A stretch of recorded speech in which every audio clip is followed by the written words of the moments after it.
लेकिन मैं कह रहा हूँ लड्डू खा ले, मीठा खा ले, अभी से खाना शुरू कर दे। महेंद्र को कह रहा हूँ, मेरे छोटे भाई कह रहा हूँ। अब फिर मैं बोलूंगा तो भाई क्या बोलूँ मैं भाई। जब हरक सिंह रावत 92 में मंत्री था ये मेरे जिंदाबाद के नारे लगा रहे थे रिस्क केस में। अब 70 सीटें जीत रहे हैं। 70 आई कि नहीं आई? उत्तर प्रदेश की राजनीति में, उत्तराखंड की राजनीति में मेरा एनालिसिस गलत नहीं हो सकता। इस समय कांग्रेस का जो परसेंटेज आएगा 40-42% के आसपास कांग्रेस को वोट मिलेगा। जी हां दोस्तों, एक बार फिर उत्तराखंड की सियासत में बदलाव की बात चल पड़ी है और इस बार कांग्रेस नेता और पूर्व कैबिनेट मंत्री के दावे ने बंद कमरों के खेल का पर्दाफाश किया है। कैसे दावा किया जा रहा है कि एक बयान से बीजेपी में खलबली मचनी तय है और चुनाव से पहले उत्तराखंड में कौन सी वो नई बिसात बिछी है, पूरी खबर बताऊंगा आपको अपनी इस रिपोर्ट के जरिए। नमस्कार, पहला मैं पंकज रौतेला, आप देख रहे हैं अपना उत्तराखंड न्यूज। दोस्तों, वैसे तो उत्तराखंड की राजनीति में बदलाव की खबर उड़ना कोई नई बात नहीं है, लेकिन उत्तराखंड की राजनीति के सबसे बेबाक और कद्दावर खिलाड़ी डॉक्टर हरक सिंह रावत ने एक बार फिर सियासी तीर छोड़ा है बल, जिसने देहरादून से लेकर दिल्ली तक बीजेपी के रणनीतिकारों की नींद को उड़ाने का काम किया, यह दावा किया जा रहा है। कांग्रेस की चुनाव प्रबंधन समिति के अध्यक्ष बनते ही Harak Singh Rawat full action mode पर नजर आ रहे हैं। कई बयान हाल में आपने देखे होंगे उनके, लेकिन 2 बयान लेकर मैं भी आया हूं जिन्होंने सीधा बदलाव और सियासी कद को दिखाने और बताने की कोशिश की है। बयानों ने कैमरे के सामने सीधे आए और दहाड़ते हुए उत्तराखंड में एक बहुत बड़े राजनीतिक तकलापलट और बदलाव का दावा कर दिया। और बड़ी बात यह रही दोस्तों कि हरक सिंह रावत ने इस बार बीजेपी के प्रदेश अध्यक्ष महेंद्र भट्ट को सीधे निशाने पर लिया। ऐसा लपेटा कि सत्ता के गलियारे में सरगर्मी चरम पर पहुंची। अब सवाल यह है कि हरक सिंह रावत ने बंद कमरों की वो कौन सी कहानी बयां की और क्यों उनका यह बयान इस समय सोशल मीडिया पर तंज और तकरार की बाढ़ ला रहा है। हरक सिंह रावत ने बीजेपी के साथ ही महेंद्र भट्ट को भी नहीं छोड़ा। पहले आप ये बयान सुनिए और समझिए। लेकिन मैं कह रहा हूँ लड्डू खा ले, मीठा खा ले, अभी से खाना शुरू कर दे। महेंद्र को कह रहा हूँ, मेरे छोटे भाई कह रहा हूँ। अब फिर मैं बोलूंगा तो भाई क्या बोलूं मैं भाई। जब हरक सिंह रावत 92 में मंत्री था तो ये मेरे जिंदाबाद के नारे लगा रहे थे रिस्क केस में। उस समय क्योंकि मैं बीजेपी से था तो एनएसयूआई वालों ने महामंत्री विद्यार्थी परिषद का था, मैं शपथ दिलाने आया था, रिस्क केस छावनी बन गया था उधर रिस्क केस। तो इन्होंने जो है मेरे नारे लगाए बीजेपी कांग्रेस के एनएसयूआई वालों ने, जो आजकल मेरे चेले बने हैं, उन्होंने मेरे नारे लगाए मुर्दाबाद के नारे। तो मैं तुरंत माइक पकड़ लिया। अब 70 सीटें जीत रहे हैं। 70 आई कि नहीं आई? परसों मैंने शैलजा के सामने बोला, प्रीतम भाई के सामने बोला, मैंने देखो जो मैंने 3 आंकलन मेरे ऐसे रहे। एक बार जब मैंने बीजेपी छोड़ी 96 में, मुझे कलराज मिश्र और सम्मानाने के लिए लेके गए नोएडा कि भाई भाजपा की सरकार आ रही। मैंने कहा जी 160 और 65 के बीच में आपके एमपी की सीटें आ रही, 162 सीटें आई। तो मेरा आंकलन आज तक गलत नहीं हुआ है। मेरा इस देश की राजनीति में उत्तर प्रदेश की राजनीति में, उत्तराखंड की राजनीति में मेरा एनालिसिस गलत नहीं हो सकता। दोस्तों, हरक सिंह रावत अपने अंदाजे को पैमाना बता रहे हैं और बदलाव होना तय बता रहे हैं।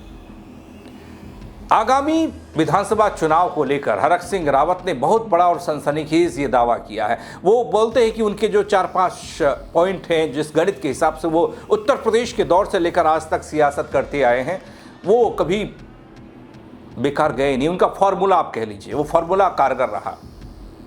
हाँ, हरक सिंह के निजी सियासी सफर को देखें तो शायद कारगर रहा हो, लेकिन अब जिम्मा है कांग्रेस को सत्ता में लाने का, तो क्या कारगर होगा? क्योंकि हरक सिंह रावत का इस बार साफ ये कहना कि उत्तराखंड की जनता इस समय मौजूदा सरकार की नीतियों से त्रस्त हो चुकी है। पर्दे के पीछे एक ऐसा बड़ा राजनीतिक अंडरकरंट चल रहा है जो चुनाव आते ही पूरी सत्ता को उखाड़ फेंकेगा।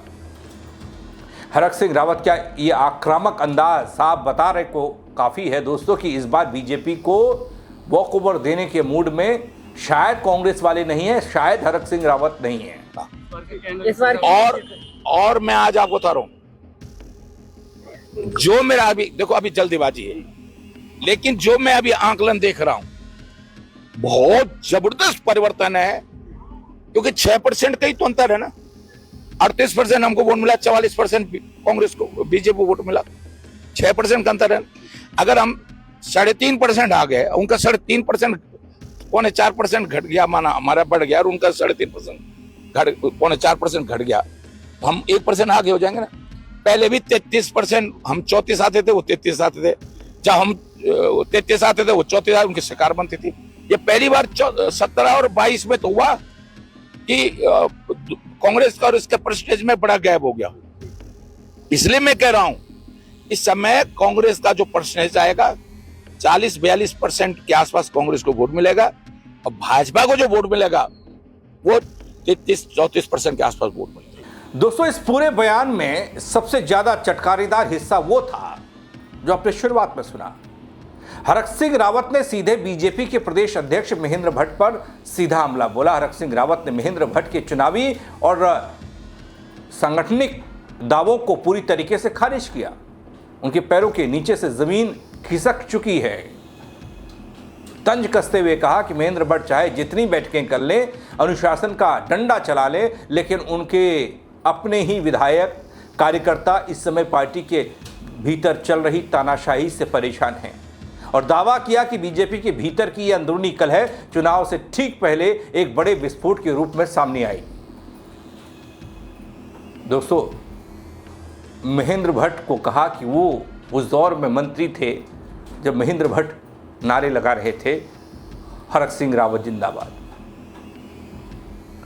दोस्तों, यहां मैं आपको हरक सिंह रावत का एक और ताजा बयान दिखाना चाहता हूं, जिसमें सियासी कद का वो अनुमान लगा रहे हैं, या कहूं कि उसे नाप रहे हैं और बता रहे हैं कौन कहां पर खड़ा है।